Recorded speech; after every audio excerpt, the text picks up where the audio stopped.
Председателката Гордана Силјановска-Давкова учествуваше на пленарната сесија посветена на младите во рамки на Генералното собрание на Обединетите нации во Њујорк. Таа упати порака дека младите не смеат да бидат само статисти во општеството, туку активни учесници во донесувањето одлуки. Во своето обраќање, Силјановска-Давкова потсети дека низ историјата токму младите биле двигатели на големи промени, од студентските протести во Париз до падот на Берлинскиот зид и денешните движења за климатска правда и социјални реформи. Таа истакна дека многу млади македонци се изморени од долгото чекање за европска иднина, што е една од причините дел од нив да ја напуштаат земјата. Председателката нагласи дека вистинската промена е можна само ако младите добијат реална улога и одговорност, а не формално место во институциите. Како главни начела ги посочи нивното активно вклучување во реформите и во процесите на Обединетите нации, етичка одговорност без празни ветувања и партнерство меѓу генерациите, каде младите носат свежи идеи, а постарите искуство.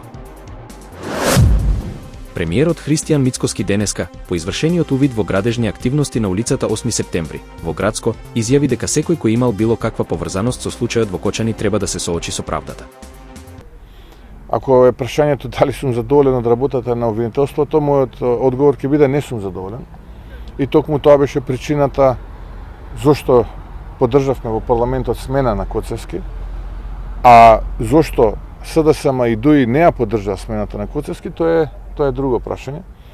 Така што треба секој оној кој што на било каков начин и во било каква форма има било каква поврзаност со тој случај да биде изведен пред лицето на прав. На прашање за тврдењата во новиот истражувачки прилог на истражувачка репортерска лабораторија Македонија дека даночни инспектори биле вмешани, но не се опфатени со обвинение, Мицкоски нагласи дека случајот го води обвинителството, односно државниот јавен обвинител Љупчо Коцевски.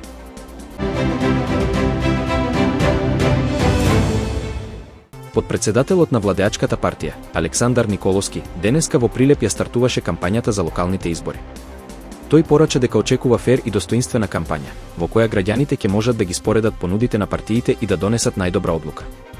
Николовски изрази уверување во, како што рече, голема победа во Прилеп, бидејќи кандидатот за градоначалник Дејан Продановски и советничката листа се луѓе докажани и добро познати на граѓаните.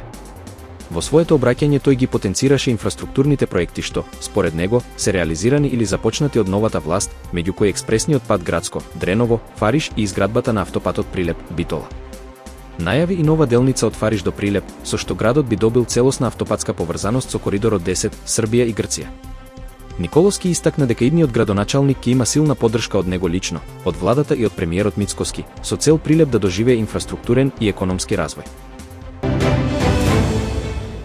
Министерот за одбрана Владо Мисајловски денеска се обрати на состанокот на работниот комитет за националната развојна стратегија 2024-2044, каде што истакна дека приоритет на државата е изградбата на сигурно, безбедно и отпорно општество во услови на глобални предизвици.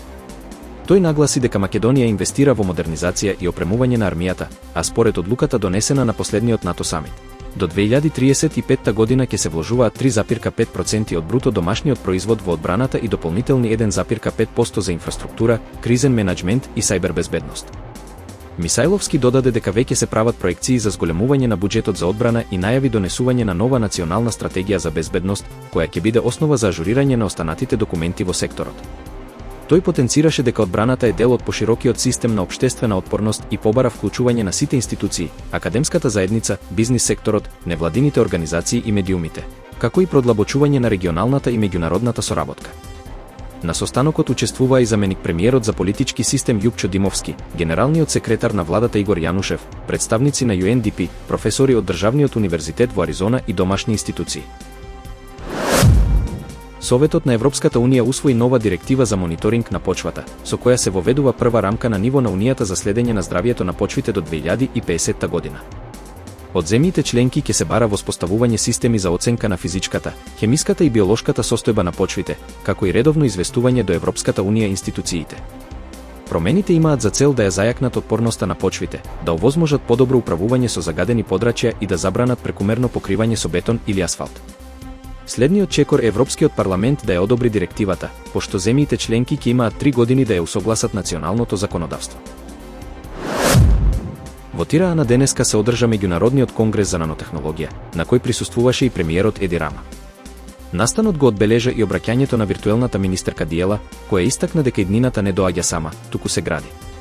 Таа нагласи дека вештачката интелигенција и нанотехнологијата се сили што се спојуваат и отвораат нови хоризонти во медицината, енергијата и науката.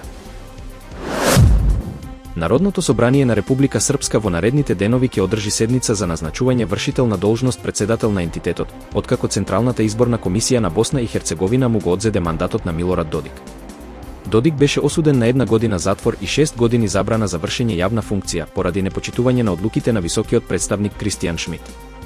По седницата на главниот одбор на неговата партија СНСД во Бања Лука, Додик изјави дека парламентот мора да заседава и дека ништо не смее да остане недовршено. Според одлуката на Централниот изборен комитет, предвремените избори за председател се закажани за 23 ноември, иако самиот Додик посочи дека постои можност тие да не се одржат. Семејствата на 48 израелски заложници во Газа му испратија писмо на американскиот председател Доналд Трамп пред неговата средба со премиерот Бенјамин Нетањаху. Тие бараат итно ослободување на своите најблиски и му се заблагодаруваат за поддршката. Според медиуми, Трамп ќе предложи план од 21 точка за прекин на огнот, кој предвидува размена на заложници за палестински затвореници, повлекување на израелската војска од Газа и формирање преодна влада без учество на Хамас.